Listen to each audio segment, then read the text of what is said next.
Hey, herzlich willkommen zu Turns Echo Exo. Ich bin Lea Luka Sikau, Kuratorin für Sound und Musik am ZKM Herzlab. Das Herzlab steht für Künstlerische Forschung und Entwicklung. Und was ist das? Künstlerische Forschung und Entwicklung setzt im Prozess an. Also es geht uns darum, nicht fertige Kunstwerke oder künstlerische Arbeiten zu präsentieren, sondern zu schauen, wie zoomen wir eigentlich in den Entstehungsprozess, wie zoomen wir in Phasen, die noch fragil sind oder vulnerabel, was können wir auch lernen, aber nicht so, dass Kunst zum Tool wird, sondern eher, dass Kunst als eigenes Wissen, Wissensform, Erkenntnisform agiert. Diese künstlerischen Forschungsprozesse zeigen wir unter anderem in meiner Serie Turns. Und dieses Jahr ist das Thema Eco-Exo. Es geht um die Begegnung zwischen mikroskopischen Dimensionen, also zwischen dem Ökologischen, was uns umgibt, aber was vielleicht auch ganz kleinteilig sein kann, und auf der anderen Seite auch so einem extraterrestrischen Sehnen oder einem extraterrestrischen Verständnis, was über das Menschliche hinausgeht. Turns heißt Performances, Konzerte und auch Uraufführungen und auch Artist Residencies. Es geht uns darum, neue Perspektiven auf Musik, elektroakustischer Art, elektronischer Art, Pop-Experimental Art und Soundart zu generieren. Und wir versuchen bei jedem Konzert, bei jedem Event 2 Perspektiven aufeinander prallen zu lassen oder sich zueinander positionieren zu lassen, damit man irgendwie als hörende Person so einen anderen Zugang bekommt zu was Sound alles sein kann und wie man vielleicht auch das eigene Hören verändern kann oder schärfen kann. Wir machen das unter anderem, und das geht natürlich schlechter beim Podcast nachzuvollziehen, aber vielleicht kann man sich ein bisschen reinversetzen, mit einer Raumbühne. Eine Raumbühne heißt, dass wir für jedes Event, was wir haben, für jede Uraufführung, die Sitzsituation so verändern, dass es der Komposition oder der Performance oder der Installation angemessen ist. Wir schauen, okay, was passt eigentlich dazu? Welches Verhältnis von Bühne und Zuschauerraum wollen wir kreieren? Wie wollen wir, dass quasi Zuhörende, Partizipierende werden in der jeweiligen Show? Und dieses Verständnis von irgendwie Sound und auch dem Verhältnis, das man irgendwie hat, wenn man zuhört, aufzubrechen, bereichern wir die Konzerte auch mit unter anderem Gerüchen und auch Vibrationsquellen, die eben durch Sounds und gerade eben Low-Frequency-Sound ausgelöst werden. Wo findet Turns statt? Wir sind im ZKM Kubus, und der Kubus ist ein total besonderes Space, weil es ist ein Setup mit 48 bis 50 Speakern, mit dem wir es schaffen, eine Verräumlichung von Klang herzustellen. Also man kann sich das vorstellen wie so eine Kathedrale, wie eine Kuppel, die quasi über einen sich erstreckt und einen auch so umgibt. Und dadurch schaffen wir eben besonders immersive, aber auch irgendwie spürbare oder verkörperte Klangerlebnisse. Heute starten wir mit 2 Einblicken in ein Konzert im Februar 2026.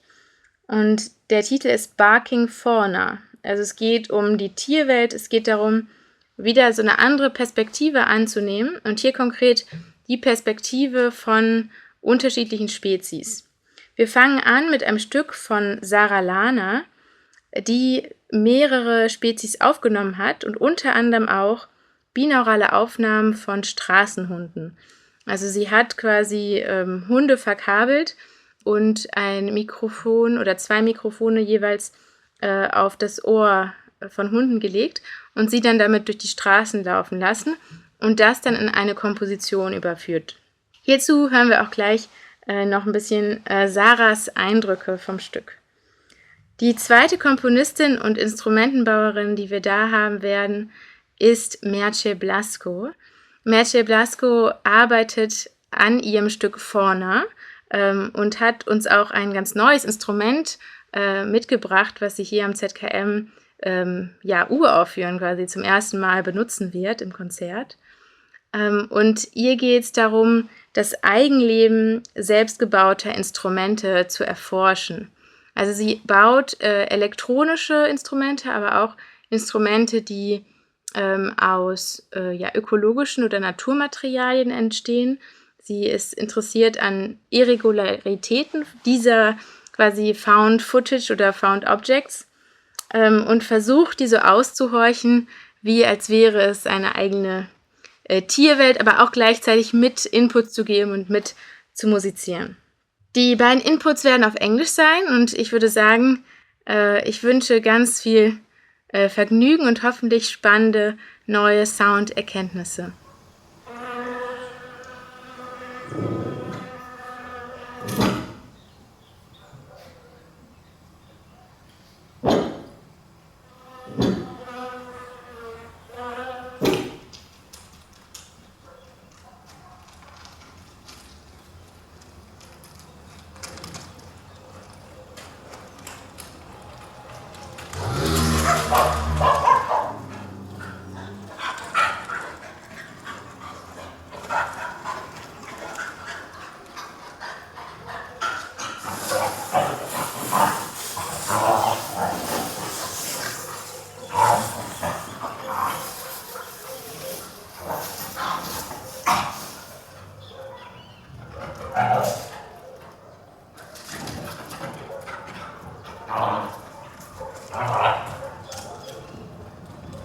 So I will start by the first question, of course, that asks about what fascinates me about the relation of scales, the tension between microscopic and microscopic ecologies. And I think that what it's really fascinating is the interdependency between species. The principle of the ecology itself, like how every species depends on others, nothing exists alone, isolated. But there's another thing that I really like is noticing some patterns in different scales, like how similar ways of living and interacting appear across different scales, different species in different scales, like small ways of living and interacting. They tend to repeat themselves from micro to macro and back macro to micro. So if you look closely at one situation, you can imagine how a similar dynamic could exist at a completely different form of living in a completely different scale.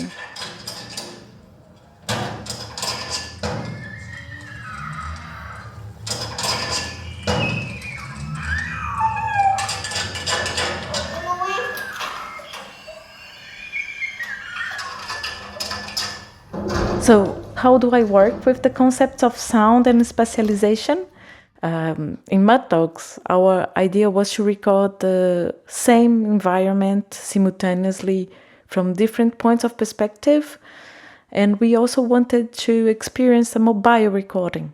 So I was interested in how a listener's movement changed the perspective of a territory, and how the same event, the same environment, when perceived from different moving perspectives, somehow it creates a sonic choreography. And listening to this, you can navigate the territory through the sound in a different way.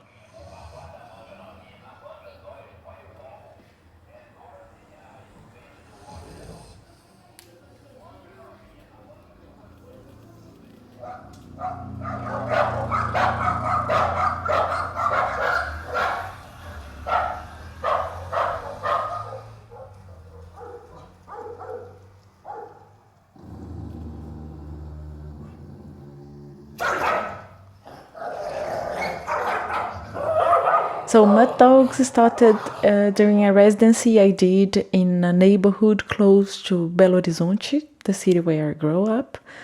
And the neighborhood is called Jardim Canadá.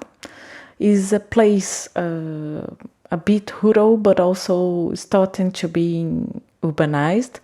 and that was built around minery. So regions in Brazil that are a bit rural, a bit urbanized, they have a lot of stray dogs. So I wanted to work with them and understand a bit more about the urbanization process of this area, mostly from the dog's perspective. I first tried to do this project thinking of this simultaneous recording and this moving choreography.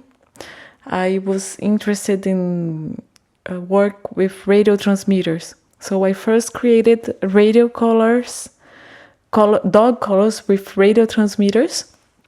For building the transmitters, I just used walkie-talkies circuits that I hacked to transmit in another frequency, and also I adapted the circuits to keep only one-way transmission.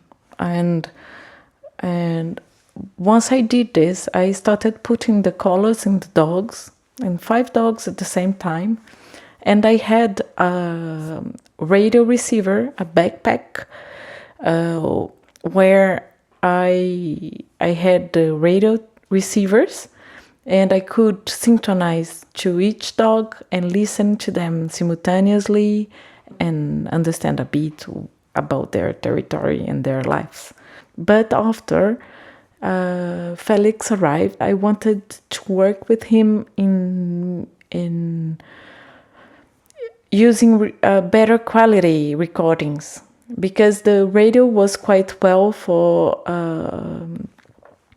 experience in the place, but for someone that is not there, we wanted to make some recordings and to have a perspective, a more specialized perspective. So we used the binaurals. So for this step, we built collars with sound recorder, and we connected good binaural microphones on it.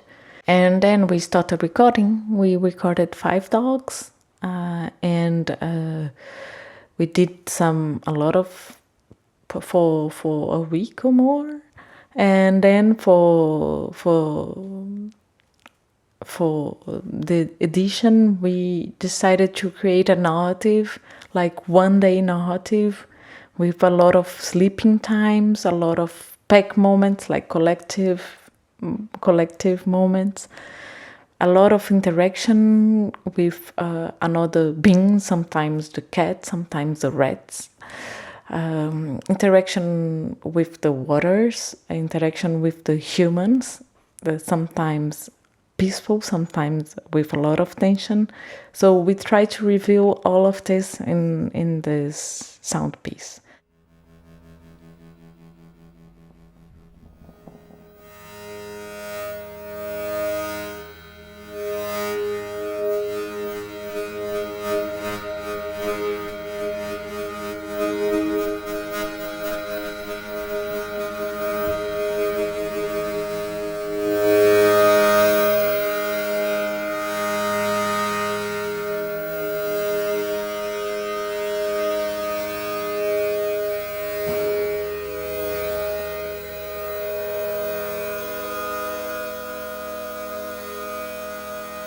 So we are sitting here in the kleine Studio of the ZKM, one day before the performance of Maite Blasco's Fauna within this Turns Eco-Exo series. And I want to ask you, how was the rehearsal for you today? How was it encountering the space for the first time? Yeah, I'm really happy. It's such a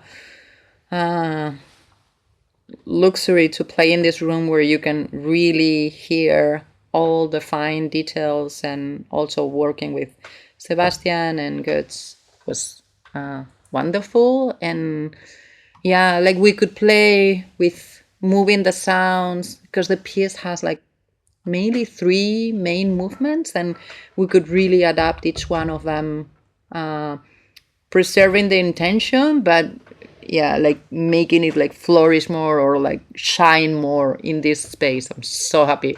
And yeah, it's such a pleasure to play it and to improv, because the piece is a live improvisation, and if I don't hear properly what I'm doing, it's really hard to play with the room and with the space. And yeah, it was great. Also, the first movement of the piece, and maybe I'm going too fast in the piece, but it's very much a dialogue with the architecture and the space and the materials, and it works great in here. Yeah, you will hear it tomorrow, but I'm trying to make different things vibrate by connecting, like hitting the resonant frequency of the materials, of all the light fixtures and all the things that compose these like sound rooms that we perform in. And this one, like I can really fine tune and hit different areas of the room.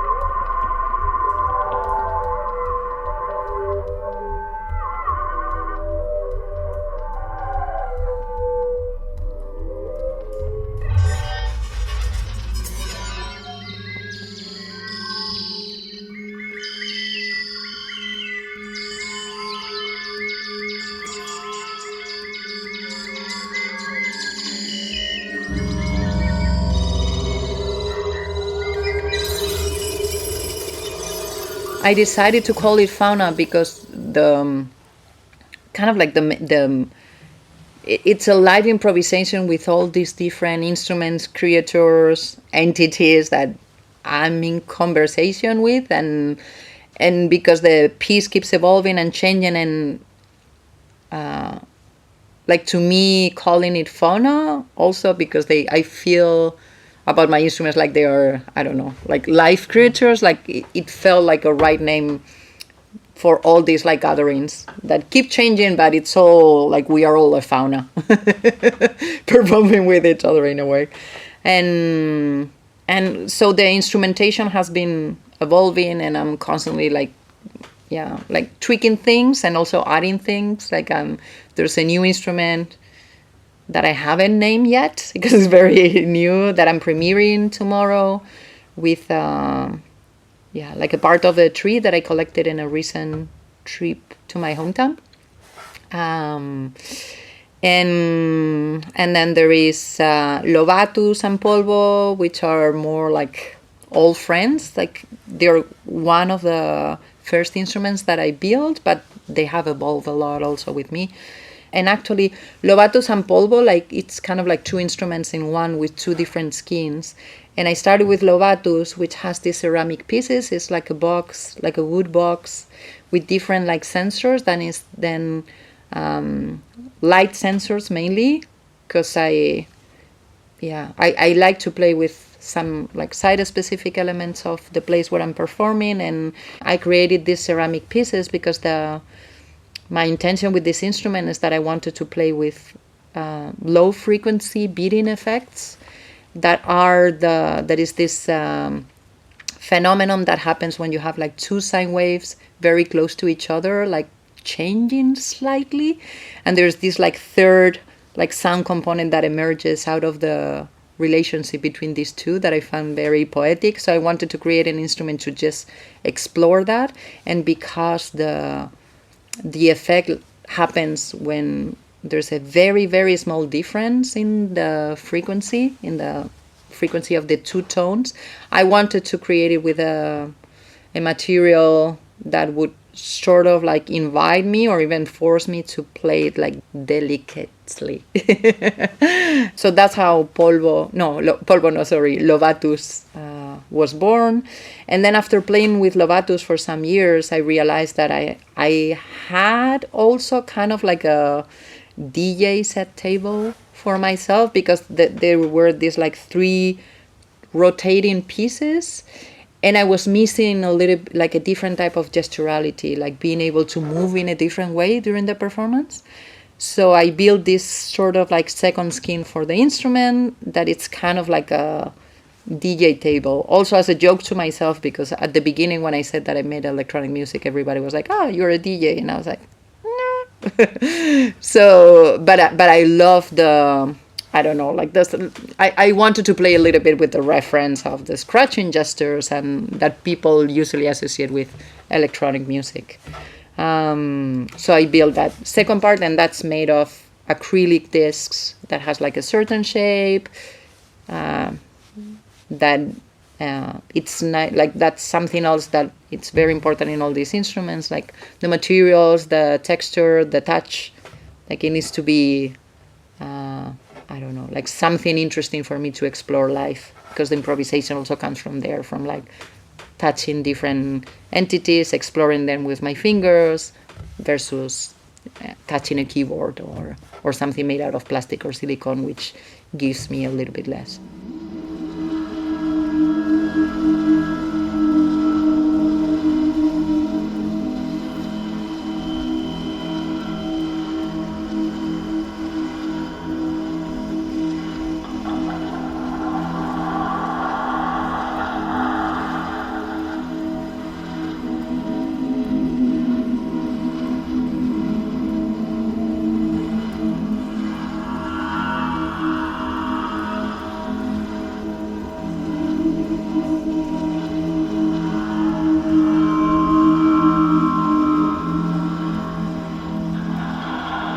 So coming back now from having a listen, I would also be curious, how would you see it in the like greater context of this concert series, in terms of the ZKM relating to how we can break up scales, or how we can think differently about kind of the mesoscopic scale with sound, how we can kind of zoom into microscopic spheres, but also into extraterrestrial realms.